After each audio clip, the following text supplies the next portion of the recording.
Yeah. There we go. What's happening, everybody? Yeah. It's your boy, Hannibal Callens. That's right, ladies and gentlemen. We are back for another day of the... Don't know what the heck... Oh, I see. Okay, I got it. I'm clocking. My Instagram is behind, so I heard the audio and it threw me off. Oh, hold on, wait a minute. You're right. Not yet. Bam. Start recording. And... Ooh, this is cracking my brain. Start recording. What's happening, everybody? I shouldn't have put my hand on my face like that. I totally blocked it. What's happening, everybody? It's your boy, Hannibal. Oh, damn. Hannibal Callens. That's right, ladies and gentlemen. We are back in the Laforatory. That's the lab for the laughs. There we go. Got to put that fan on full power. Maximum power. Yeah, baby. Ooh, yeah. That's what I'm talking about. That's why he's MVP. That's why he's the GOAT. The GOAT. That was irrelevant. What's happening? What's happening, everybody? Yeah. It's your boy. What are we doing today? Well, I'm feeling like doing a little bit of... So, y'all know I've been doing these writing streams for a little while. And right now, what's next in the world of Hannibal? I've been booked. I'm going to be performing on a show at a place called Alchemy in downtown Mesa. That's going to be on the 27th. So I'm super excited about that. Got some stuff in the pipeline with my job. God willing, I'll have some big news. But right now, we're going to keep that. All right, keep that on the low, on the liggity low. Yeah, here we go.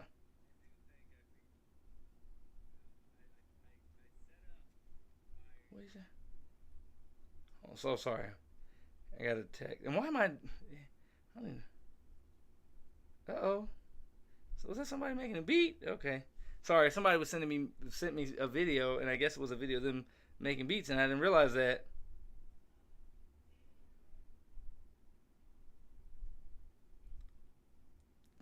Sorry, I just saw something where people were saying some frat group was they got caught for doing a large scale cocaine ring, and they had their pledges cutting and packaging. I'm like, now this is come on, man. At a certain point, you gotta know, hey, y'all doing something you're not supposed to do. Man, boo. You know, you gotta call it. It make me cut no crack. Okay, hold on, wait a minute.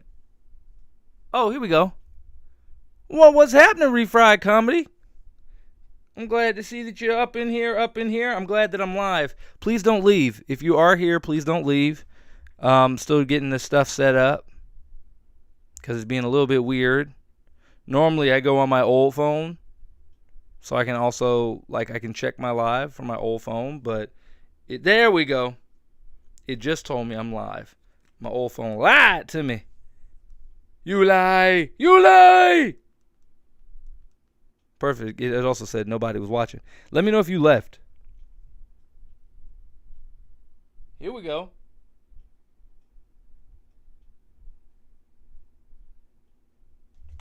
Perfect.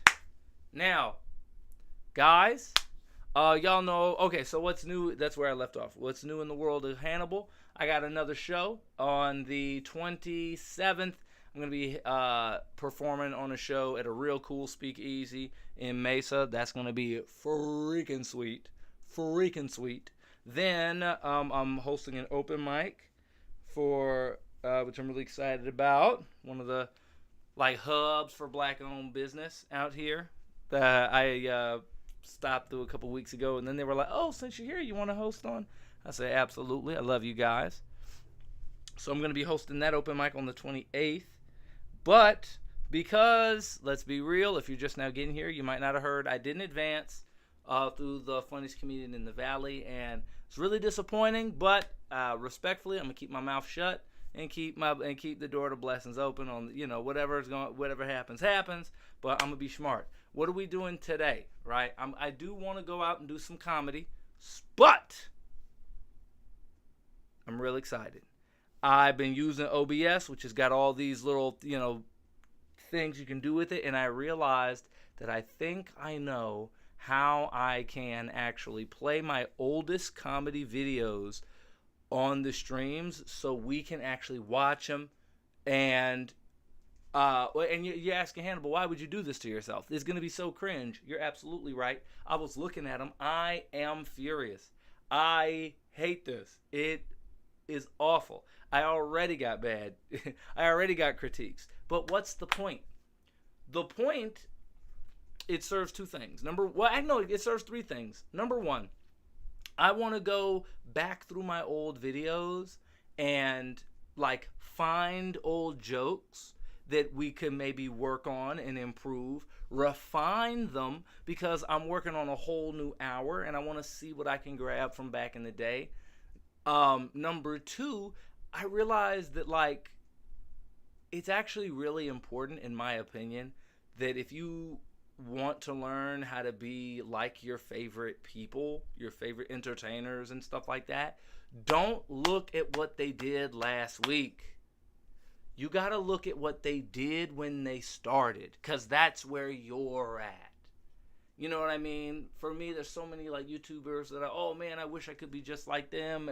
But I realized that the trick is, if you want to be like your favorite podcast, you got to go look at what they were doing when they started, right? You can't compare yourself to where they are now. They worked their way up to this point.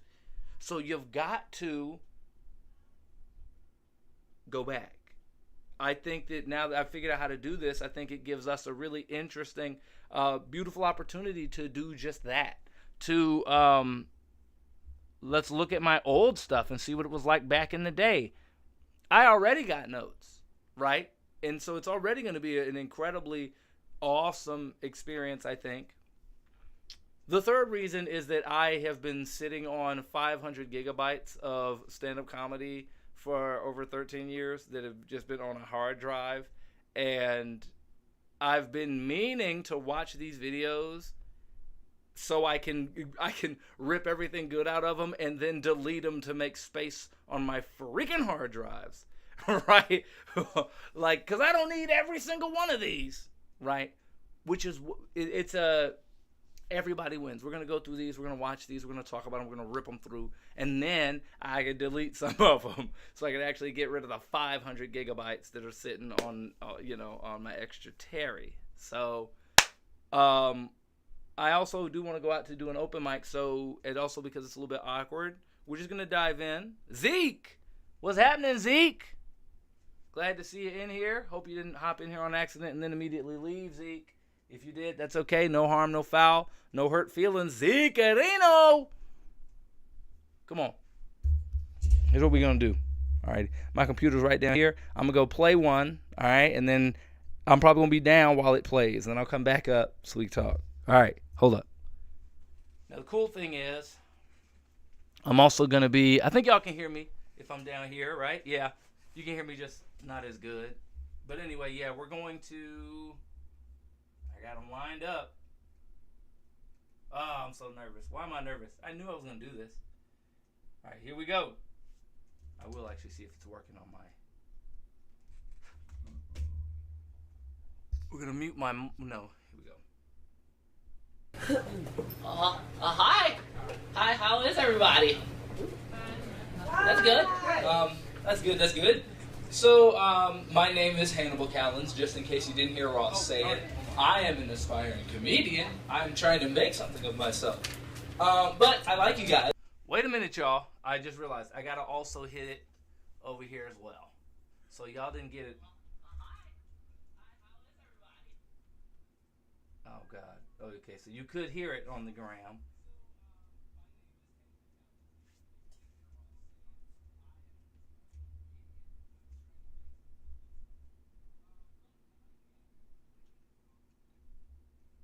Here we go. Oh, sorry. Wait a minute.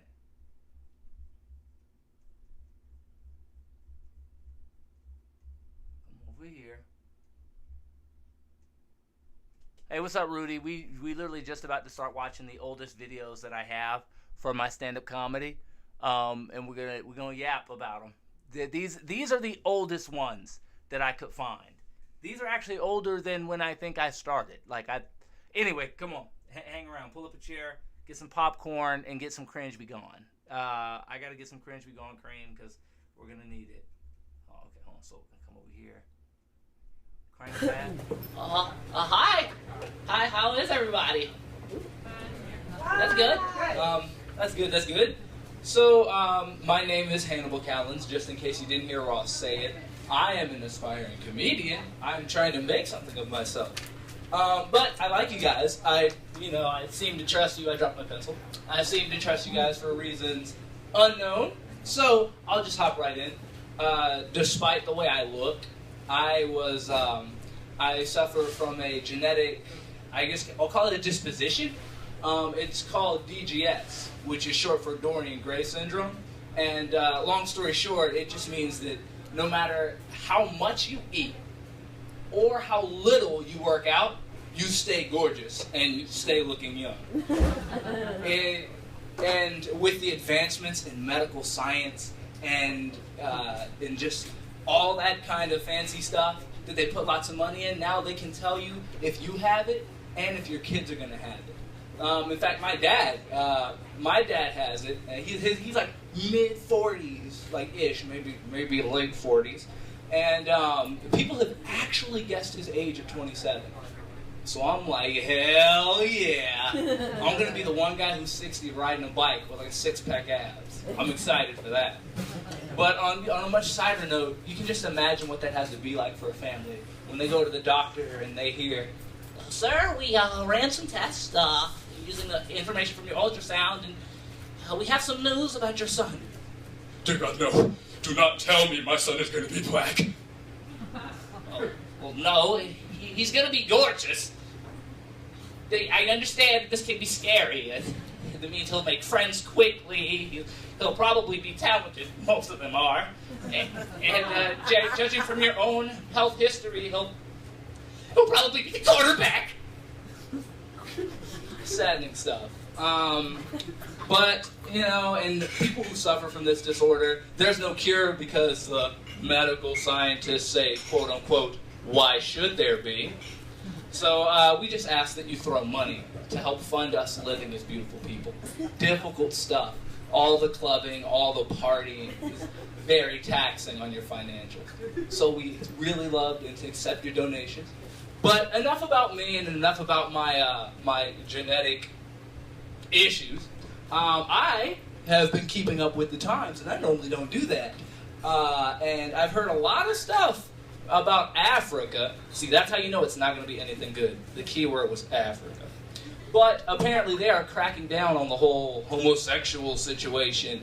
There's lots of no gays going on over there. Scary stuff.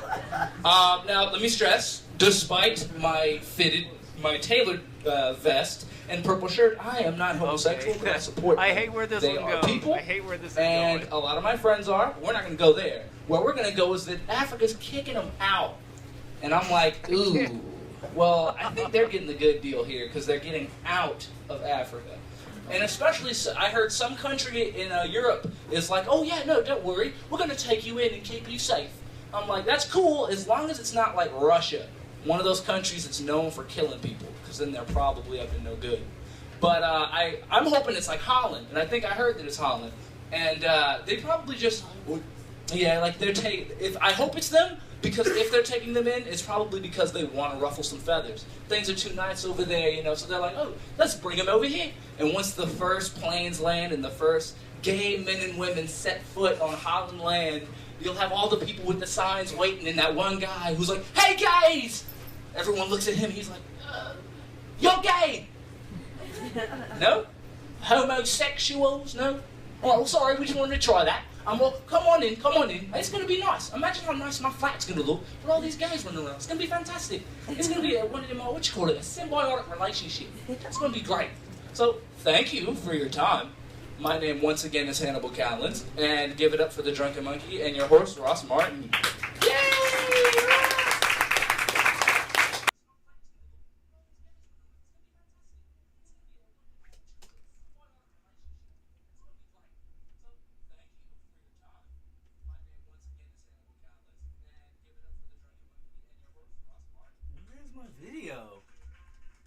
Okay.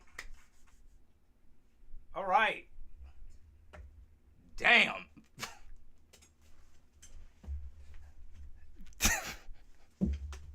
Lord Jesus. Oh, Lord Jesus.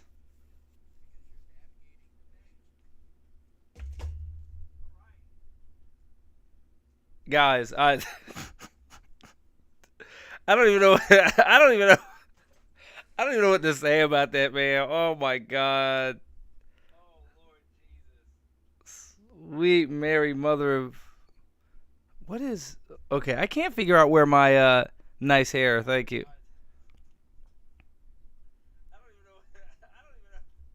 Sorry, hold on. Give me a second.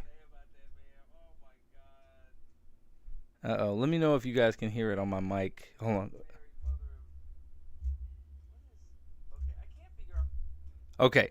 I'm going to need to figure out... We're going to need to figure this out because I had two audios playing, but I couldn't tell what you guys could hear. So I'm going to have to figure out, because there's like a button on here that I had to press, but I think that button makes it to where I can hear it. That didn't seem too hip. Oh yeah. So not hip. On the hipicity, that was incredibly... It didn't seem to hit as well. Oh, well, yeah, I don't think it was hip either. It was awful. Horrific. But, hold on. We're gonna discuss that. I'm trying to think. Hold on. What was that? Because I had it playing off of here. Let me see. Wait a minute. Is there two medias on here? No. Okay, sorry. I'm a little distracted because I'm not sure. It was playing like double, but I could only hear... I was hearing double. I couldn't figure out why, and that made it really tough to try to actually listen and learn. Now, guys, let's see. The stand-up set with the video. That didn't seem to hit as well. Oh, that's another thing I forgot to do is check my chat, which it looks like my chats aren't in at all. Hold on. Dang it. I hope they're connected. Nope, but YouTube isn't. Fantastic. All right, that means I have to come up here and grab my YouTube out and actually scroll down, because it'll be the day I'm not looking that I actually get somebody in here. It was played... Okay, as long as it played for you guys, I was able to hear it. It's just a matter of this. It's gonna take some kinks. We're gonna have to work through the kinks, not the fun kind. What the hell's happening? Okay, I don't know why my computer, now that I'm using this other monitor, has like gone to gaslight mode, where if I just try to move my mouse to the next monitor, it won't do it unless I swing it, and then it's like already over there. Like, whoa, what's wrong with you, buddy? Whoa, chill out. I'm like, you're not obeying me. Okay, because I got to come over here and click this. Okay. Now, might be a little bit weird. I don't have anybody on YouTube, so I think we'll be fine. If somebody on YouTube hops on, they can tell me how it looked over on YouTube. Guys. Okay. First of all, this is totally unimportant, but it's something that I did. I can't remember. I can't remember if it was another thing I did another night as well. But like that, starting out with that goofy, silly voice is so awful and so it's so cringe. You go, why would YouTube want to work? You're right.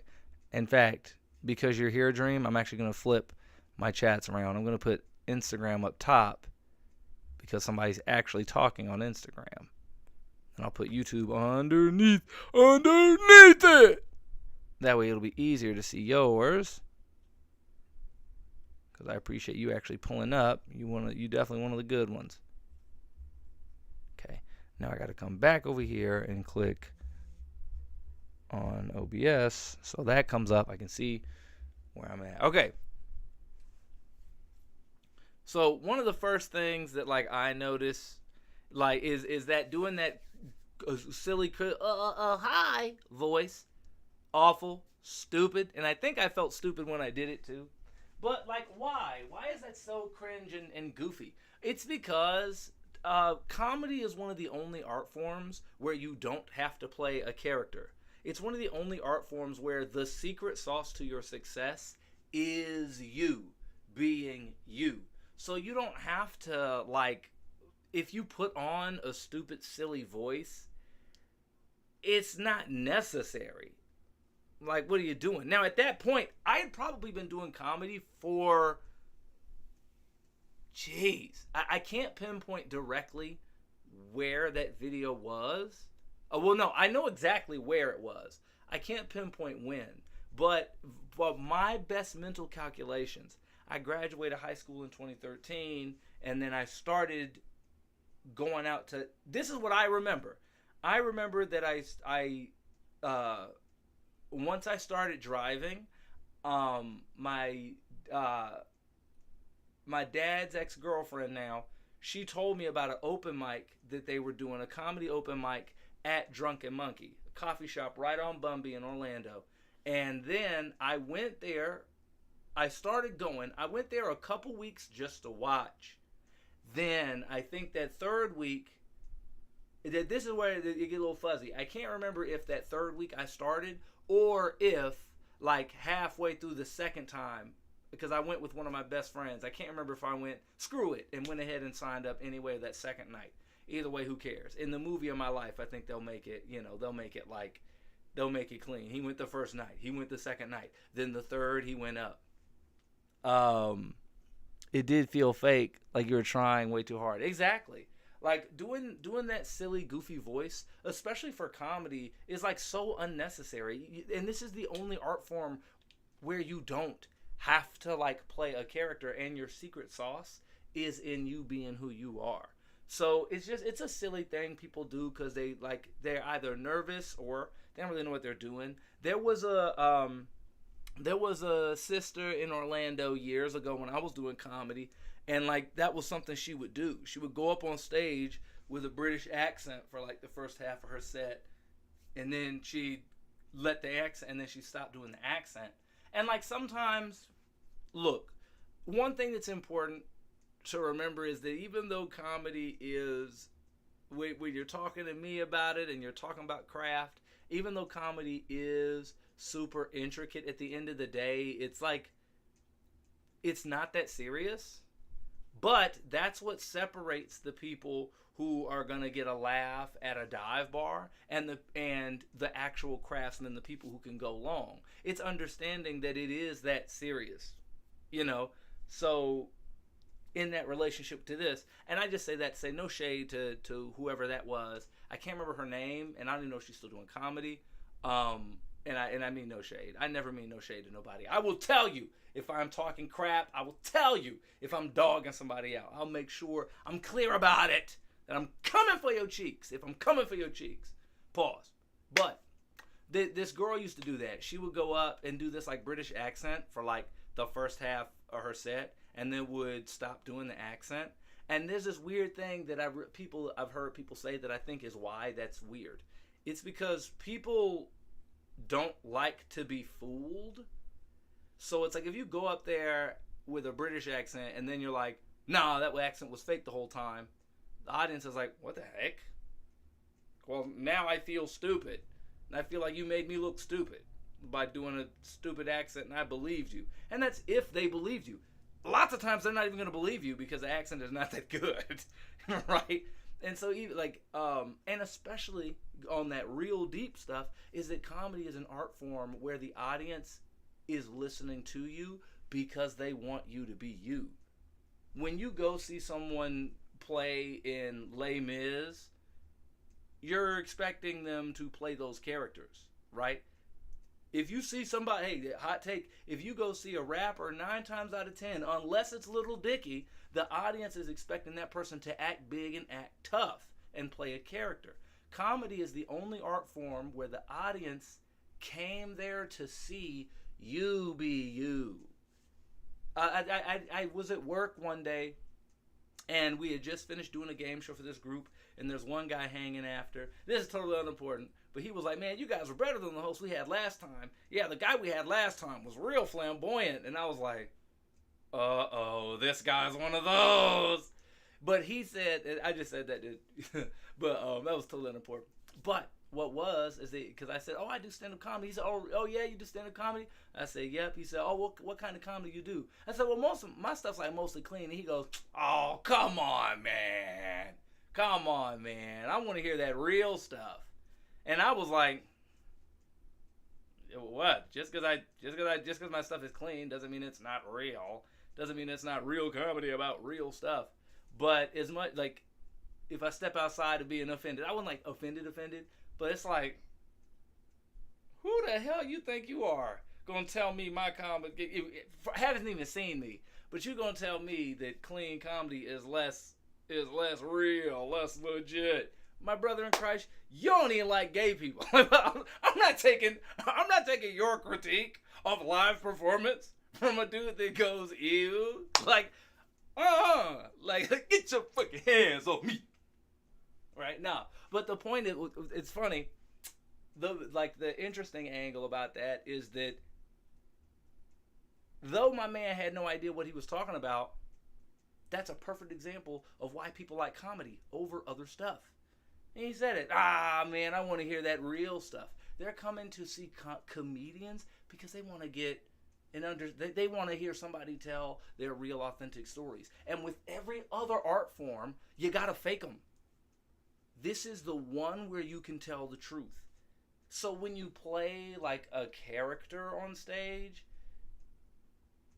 I mean, it can work. And for a lot of people, it can't work. These rules are very fluid. And you know why that is? It's because of one principle. There's one principle that makes all rules in comedy change. That is it funny? If you're doing something and it's funny, it can break all the rules. Because the only true rule in comedy is that you must be funny. Everything else is the way in which you prepare that dish. Another example I get, had to take my glasses off so I look, okay, good. So I actually look pretty. But and there's a quick example I give you guys is with the World Series of Comedy. The whole point of the World Series of Comedy is to cultivate comedians to get at the level where they can work as features around the country. Like, that's kind of the core of what the festival's built on. So one of the things they tell you is don't do crowd work, because a feature shouldn't be doing crowd work. We've talked about that before. I will skip it for now. But that principle, right, is don't do crowd work, especially in those competition sets and stuff like that. Because when you're in a competition, you need to have it all figured out before you go. Bang, bang, bang, bang, bang. It needs to be hit, hit, hit, hit, hit, hit, hit. You don't have time to do crowd work. You don't have time to roll the dice and not know how some stuff's going to go. World Series of Comedy Finals 2023. Because I worked for them in 24 and competed in 25. 2023. There was a comedian named Matt Derndak. I probably have mentioned him in earlier streams. To make an incredibly long story short, I remember Matt Derndak. I was competing in the same lineup that he was. And this was to get into the top. Yeah, that was 23. So I was in the top 15. This was to get into the top 6. Matt Derndak goes up. And at the start of his set, just awkward. You're like, so how we doing tonight? And I was like, oh, man, he's cooked. I went outside to go take a phone call or send a text because the connection in the club was bad. When I walked back to the club, I could hear the people raging through the door laughing at how funny he was. spoilers, Matt Derndack's whole set is crowd worky. It's like this is all the stuff that Joe in the World Series of Comedy, they're telling you not to do this. This man's up there doing crowd work, but it's so funny. Who cares? It doesn't matter. None of the rules don't matter if it's funny, but a lot of people get that lesson mixed up, right? Because it's funny. I think about it with Dragon Ball Z. Goku eventually achieves a level called Ultra Instinct, where he's like spent his life training and fighting and so much that now he's able to go into a form where his body is just activating off of instinct. The fluidity of the rules, like breaking the matrix, is not something that can be done through ignorance. It can only be done through an excess of knowledge. You get so good at this that you learn how to break the rules. A lot of people get the wrong idea, especially with the art form of comedy, where they think that a lack of knowledge of the rules would allow you to operate more authentically, and thus you'd succeed. But the truth is, if you look at anybody who's great and going for a long time, they are playing within the confines of the rules. They understand the craft enough to succeed in it long term. And those who are operating outside of it are operating from it. They're operating outside of the rules, but from a place of excess knowledge of it. You get so good at the rules, you understand how to flow within them, right? That's. I was talking about Matt Derndack about how if you're funny, it doesn't matter. These rules are all fluid if you're funny. And then playing a character is not necessary for comedy. So in this particular video, me starting like that, it's just awkward and cringe, and it's unnecessary. Another thing, too, which is somewhat related to that, how do you start a set? You're going to an open mic. Go into your jokes.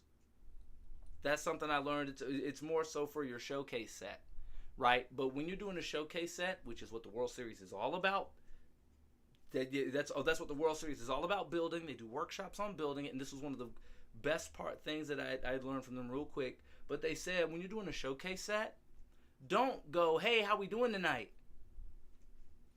That's the host's job. The host has already said, hey guys, how you doing tonight? Right? And if you're doing a competition, you only got 5 minutes. You don't have time to ask them, hey guys, how you doing? And get that fake little applause, woo. Plus, they've been asked it 45 times already. What do? You go right into your set. You go right to your jokes. That's why if y'all notice my my competition sets, what do? I go right in there. I go, hey everybody, my name's Hannibal Callens. I just turned 31, and right now I am in love. I'm setting you up. I'm going right into the jokes. I'm not doing the whole go in there and touch gloves. We already did that. Y'all already know what time it is. Boom. It's time to shoot. And I'm boom, boom, boom, boom, boom, boom, boom, boom, boom, boom, boom, boom. And you keep hitting from that point. You stay on top of them Johns. Let me see. Chats. Let me check the chats. Okay. Ain't got nobody. Perfect. Now, what else was there in that? If you notice, I'm just rambling through. That whole video, I was just wouldn't shut up. I'm talking and talking, and if I did have a couple jokes that might have maybe landed, they didn't hit. They didn't hit at all. And we're gonna rip through. I have other ones lined up that I might try to do another time. Yeah, I'm going to try and do those another time. I actually really wanted to stream early today. That's my bad, team. I meant to stream early, but didn't end up doing that. Because it seems like when I do stream early, I get more people. But the other two things about that set that we just watched. That whole joke about Dorian Gray syndrome, that was something that me, my dad, and my brother, we would joke about. That was an inside joke that didn't really translate well on stage. The whole premise of that is that like people had, it's like, okay, and I think my brain, and this is the whole point we're doing this, because now that I've written for 13 years, my brain's already looking at that premise different and trying to find maybe a different angle. Now, the premise my brain thinks now is, imagine if people tried to make being pretty a disability, right? Like, oh, because that was the whole premise. The whole premise is like, oh, I got a birth defect that means I'm going to be pretty forever. That's difficult because that just kind of sounds like full of yourself, especially if you're not approaching that with a level of craft and tact that I didn't have at that point, you know? So then the question becomes, how do you execute that in a funny way? What I would do, first off, and I think maybe in the context of the original angle I was going with, I feel like this is a little bit cheap. I feel like this might be, some people might consider it a little bit, I don't know, a little bit cheating. But I would actually take that idea and flip that premise to where I'm not the person saying the stupid, goofy thing.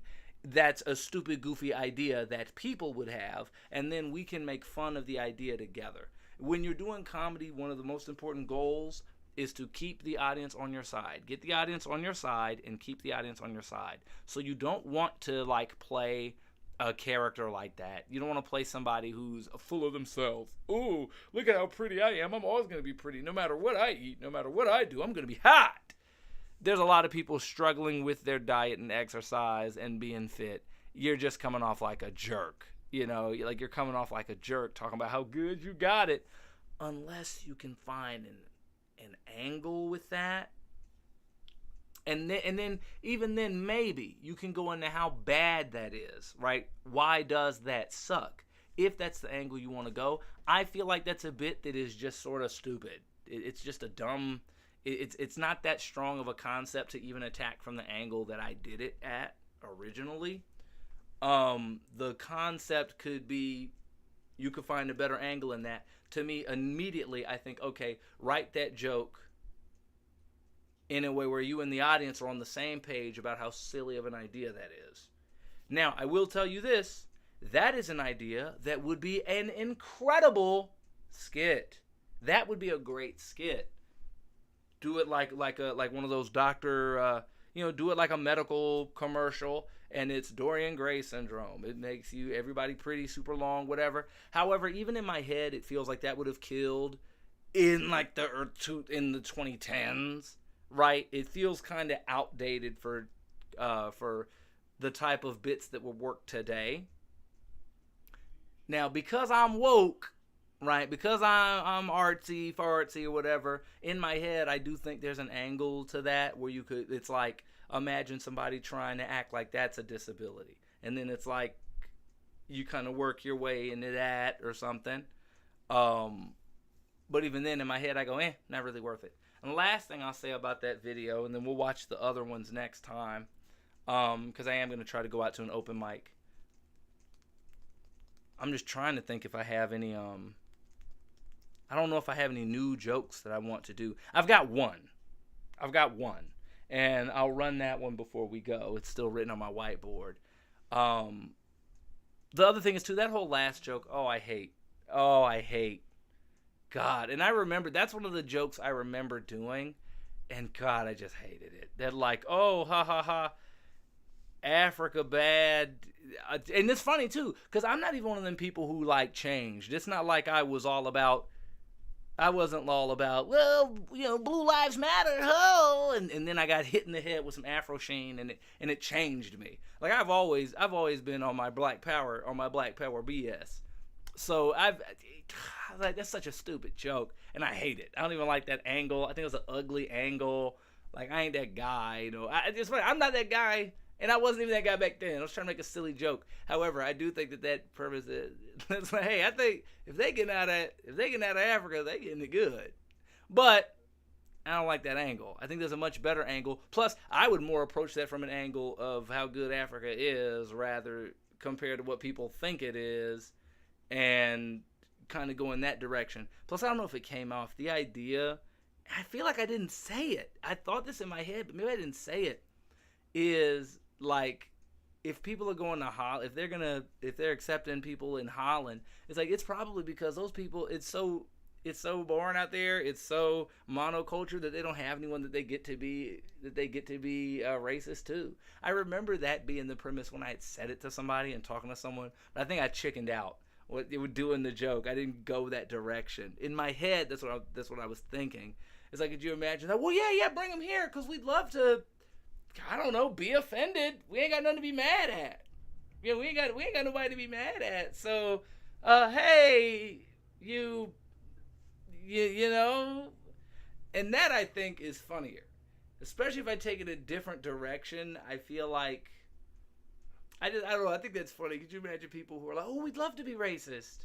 You know, wow, we've never got to do that before. Like, well, yeah, let's try it. And then the other part of that joke, which I don't remember if I did it ever again.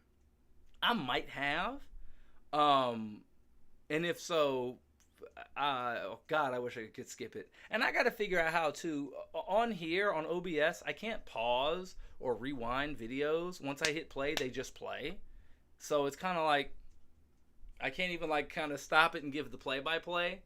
But yeah, the premise was supposed to be like, imagine people taking people in because they've never got the opportunity to be bigoted before, and they're like trying it. No, and also the joke was, imagine people who are bad at being bigots, like they're trying really hard. You know, like somebody, they hold the door for you, then they go, "Oh, dang it, I forgot. Shoot." And that was another bit I used to have. I don't think I did it on stage. I think I actually did do it on stage at least once. But it's like, imagine somebody they go to a nightclub, but they're shouting the wrong slurs, like because they're new to this. It's their first day as a Klansman. And so they're like going in and talking about, I hate you niggers. And it's like Asian night at the nightclub. It's like, hold on. And he's going through his book. Well, wait a minute, fellas. Hold on. Oh, no, even funnier, note cards. He got his slurs on note. Oh, no. Oh, man. I think that's where I did that. I think that's the direction I went with that bit too. Or it was like, oh no, and then he picks him up. He goes, monkeys, no. He's got the wrong ones. Just the idea of it being somebody's first day in the Klan and he's struggling to be racist. Get off my hold on, I got it. Get off my land, boy. Like, this is a McDonald's. Oh, that's okay. That's okay, Cletus. You gonna get it one of these days. Everybody starts somewhere. Everybody got to start somewhere, boy. You know, come on. Let's go get some wood, make some crosses. Like, stuff like that. That I think is funny. That's a funny premise. I gotta find that. You find the angle. How do you get to that? Actually, this is why we do this. I'm doing a joke right now that premise could fit in. Because I'm doing jokes about how I'm from the South. And then it's like, that's the first chunk. The first part of that joke is, I'm proud that I'm from the South. Then I've been going in the direction where it's like, man, like to me, I was born in Birmingham, Alabama, and raised in Orlando, Florida, one of the most diverse places in the world, which means everybody's Hispanic. But what makes Florida cool is that it's got every Hispanic culture you could imagine. It's got people from Colombia. It's got people from Venezuela. It's got Italians. Every Hispanic you could imagine. And I just find to me, it doesn't make sense. How can you be racist from a place that diverse? It doesn't make sense. There's a cultural, it doesn't make sense to be like, the South will rise again, mijo. That just doesn't fit. It's gross. And then what was I just saying? Oh yeah, like that. That's the thing too. Oh, because then what I think that can go into that. Could you imagine like, being I wonder if they have temp jobs or training agencies for people in the Klan. Like they send you to the nightclub and you're like, but you're shouting the wrong slurs. That's a tough joke because which slurs do you use? However, my brain just said clanker. Hilarious. You go to Rastafari, you go to the black club, it's Rasta night, and you go in there and go, get out of our city, you clankers. wait a minute, hold on. Hold on. He got his cards mixed up. No, wait a minute. That's right, you milk eggs. Milk eggs bread. Oh, that's my shopping list. Oh. That I think is funny, and it leaves a great act out, and also why I like that joke, that bit. It makes racist look stupid. Perfect. Don't nobody like racist. And people who like racists, you don't like them. You know what I mean? Like, who? What? You know what I mean? They probably gonna shut my stream down for saying these words. Real talk, bar for bar, band for band. And I'm so new to this. I hope they just give me a warning. And I go, guys, I'm sorry. I'm working. Anyway. And then I think that's it. Yeah, I think that was it. That's all that happened on that bit, on that video. That was 1 of 5 that I had prepped. Excuse me. I got 4 more videos prepped. And there's another thing about wardrobe that remind me to point out, because when it comes to stand-up comedy and what you're wearing, these old videos are going to show you one of the things that, like, I realized real early on. No, I didn't realize it early on. It took me forever to figure it out, and you'll see it a lot with people. But in the interest of time, so I can go hit this mic, we're going to go ahead and call it. But I really appreciate you guys letting me experiment with this. And you might notice I might try to do some experimentals to see how I get it to work. Because I got it on I have it on both my vertical for Instagram, and then my horizontal for Twitch and YouTube and Kick. So it's like, it's a little bit weird. I have to figure out how do I play it on both, but only hear the sound from one, but make sure that you guys hear the sound on whichever one you're on. That's gonna be something. That's gonna be something for real. I'm gonna have to figure that out, and that's probably gonna have to be done in the lab. But guess where we are? The perfect place for it. The Laforatory. He's new to this guy. He's new to this, guys. Don't cancel him, please. Also, I don't agree with any of those statements. Like, I'm making fun of those people and making fun of those ideologies and statements, which is something I think it really needs to happen. We really need to make it not okay. We really need to make it uncomfortable to be bigoted. It's made a comeback, and we gotta stop that quick. We gotta put a stop to it. I also gotta figure out, where am I gonna stand? Because my glasses, I'm getting out like glare. I can't look at the camera because of the glare, but I can't take the glasses off because I can't see worth a damn. Dagnabbit! So I take these off so I look pretty, but then I can't read my chats. It all looks like it's in Mandarin Chinese. Like, what? Why? You know, I actually wished when I was a little kid, I wished that I could have glasses. I used to say, why can't I have glasses? Because my older brother had them. Boy, you want to talk about a genie's wish? You want to talk about a genie's curse-ass wish? What was I thinking? Goofy! Oh, I used to want glasses because they made you look smart. I can't see!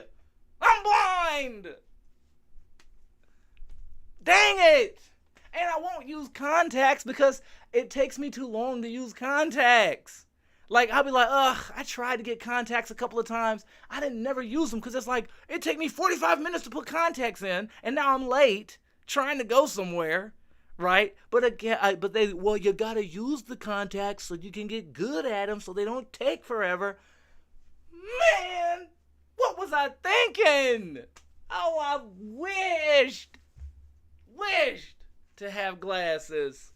Now, if I could go back, boy, I'd kick. Oh boy, it's like I'd be like Interstellar with young me. No, like, don't do it. My little ass over here like this. Quit it. Got that thing from Obsession. No, stop. I wouldn't use that on a white girl, though. I wouldn't use that like that at all. For the record, I wouldn't use it like he does in Obsession at all. I wouldn't do that. All right, I wouldn't do that at all. All right, I'm just saying. Plus, I don't think that girl was white in the movie. But that, again, I'm not even saying that she was. I'm just saying for the record, you know. I'd be jollof riced up. I'd be swimming in jollof. Help me! They trying to pull me out, and I'm trying to go back in. They trying to get your hands off me. Hannibal, no! They pull me out. They trying to do CPR. I got African food.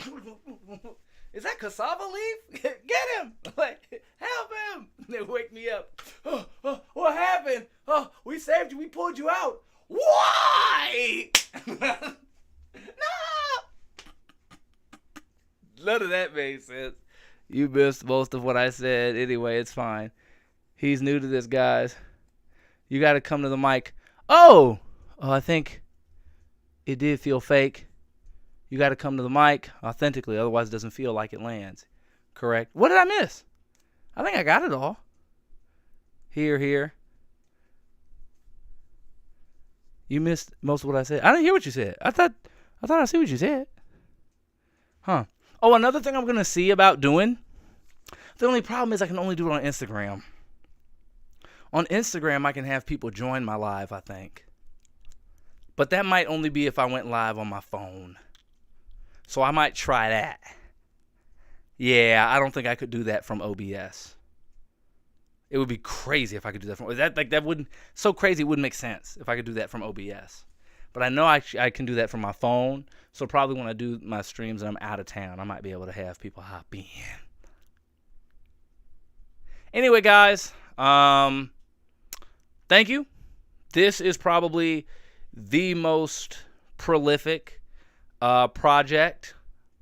Maybe I need to move my phone over here because my chats are over here, so I'm looking over here, but then my angle is weird, like, because this is where the camera's at. I gotta try to look here to talk to y'all, but I'm looking here for that stuff, and I gotta look down here for the computer.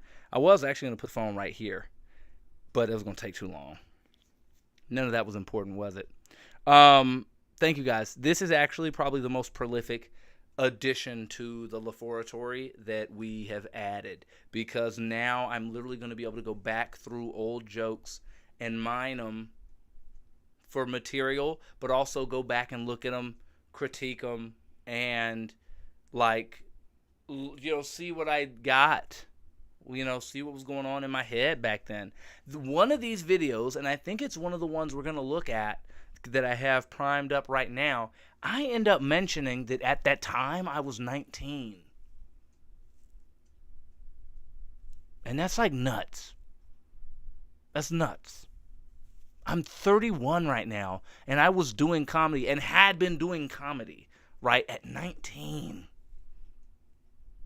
And I won't keep y'all. That's how you say have a good mic, and I will. But I will say this. It's like kind of I'm going to an All Arts open mic tonight, too. So this dude's doing poetry. I saw a guy do an erotic poem last week. Man. And it made me feel like I was at home. I was like, oh, that's what I'm used to. These poems and this. I don't remember if I said rewind, but I almost did. I was like, I don't know if they do that here. Oh, yes. Anyway, I'm going to talk about it next time, and remind me to talk about it next time.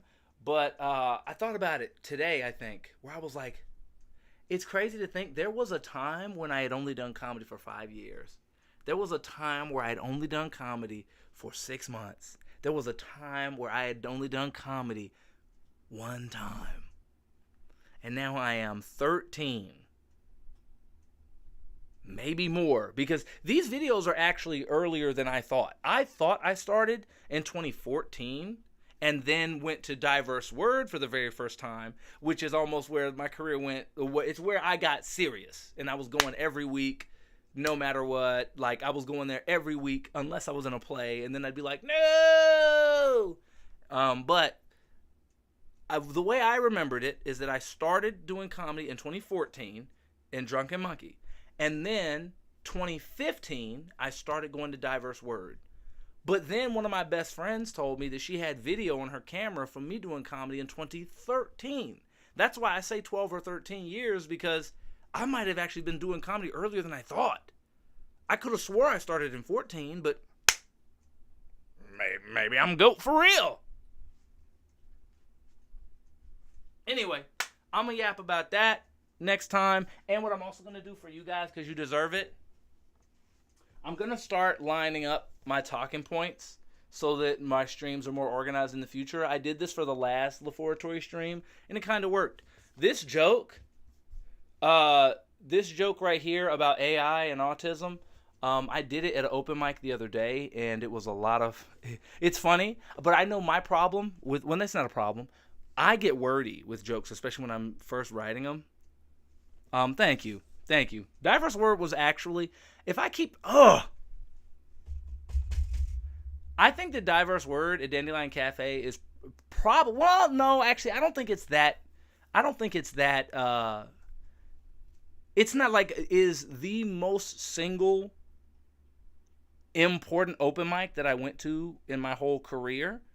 And if I keep it a buck and a bean, it's not really that close. Because there's a lot of open mics I went to where I did really well, and where I made a lot of connections. But Diverse Word was the gateway to the poetry scene in Orlando. The poetry scene in Orlando, I learned about Copper Rocket because of poets at Diverse Word who were like, oh, right after this, we're gonna go to Copper Rocket because they got an open mic too on Tuesdays.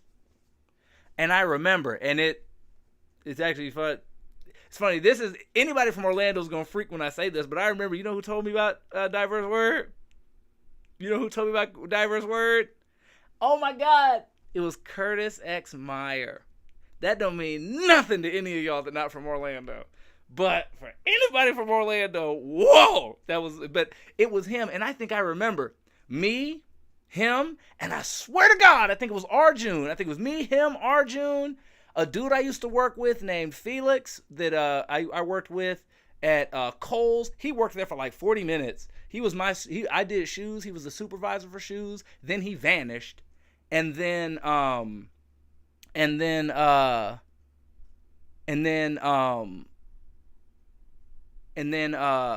somebody else. We all drove our cars. We caravanned all the way down Mills and all the way to Copper Rocket. Now, and you asked a great question. What about Austin's? Austin's is definitely like the other one that's the closest. The reason that Diverse Word gets it is because I never would have found out about Austin's if it wasn't for Diverse Word. I was only welcomed into Austin's because of Diverse Word, because I had met all the poets, because I was part of that. And you know what? I gotta go. I will say this though, and remind me, because we'll come back to this next time. But I remember, and I think I remember the very first poetry slam I went to. That's the first time I ever saw Big John Study. And then I think years after that, I believe, I can't remember 100%, but I think John Study mentioned that. He said, yeah, man, you've always been out supporting the poetry scene. Like, you even, I must now shower, girl. I don't know. I might have to go brush my teeth. Lord, have mercy. But, yeah, because I remember that. And I think John Study mentioned that he would see me out at the poetry slams. And I remembered, dude, the very first poetry slam I went to. And I remember, because this is what made that so important. He was like, man, you were coming out of the poetry slams and not even performing. You was just there supporting. And I was like, yeah, I remember that poetry slam. I went to Diverse Word. It was raining, and they had moved it all from being angled this way to being like angled at the stairs of the business. And it was raining. We were under the umbrellas. And I was just there I was just hanging out. Wasn't performing. Wasn't even thinking about performing. I just came because it was the poetry slam. And that. So, yeah. Now, when I do, boy, let me tell you. Ooh, I can't wait. I can't wait to hit big, and they're interviewing me and stuff. Because, boy, the things I'm going to say about that damn city, please. Austin's, too. Because Austin's is where I got to do my big... And y'all don't even know how important it is to have a spot where you can do 15 minutes. And just ride? I, to this day, have bits. Have bits that I did at Austin that have never worked out as well anywhere else, because not because I'm not good, not because of the setting, but it's because of the magic of the night there. Like, and I know what it is because it's been in my, I want to do it so bad. It was the joke I would do about working at Publix and the kids stealing soda. I did it there. I like freestyled it out there, and it absolutely murdered. And I didn't record it. I then tried to record it a different day, but my phone was full, so somebody recorded it on their phone, and then I don't know what happened to them. I think they got picked up. I think they got scooped up by Mossad, because I never got that video back. Like, that bit only ever went off perfectly smoothly at Austin's, and that is part of the craft. I don't want my skill in comedy to be limited to, you had to be there. You had to be there. I will not be for lack of better words, I will not be caught up in the whirlwind of the magic. I will be the magician. So there was that one. The vibe at Austin's is like nothing else. Absolutely. Dude, you remember the mass amount from umbrellas just to keep the performers dry? And sometimes it feels like the umbrellas make you wetter. Like, because if it's raining, okay, it's just raining on you. But when you're under the umbrellas, it's funneling the water in the thick globs that... You be drowning. Help me! I remember that just being uncomfortable out there, trying to survive. Anyway, guys, I'm sorry. Y'all too much fun. I'm getting caught up in it. Well, we're going to be back. Tomorrow I might, I don't know what I do. My work schedule's going to be weird tomorrow. I got to, go to work, but, just for a little. And then normally I wash my hair on Wednesdays, so I'm going to do that. And that game we're playing, I'm real sure we're close to the end. So we're about to beat it, and then once I beat it, we're going to get back to Crimson Desert. But anyway, guys, thank you so much. It's your boy, Hannibal Callens. Follow me on all your platforms. Tell your friends, tell your family. Excuse me. I love y'all. Peace.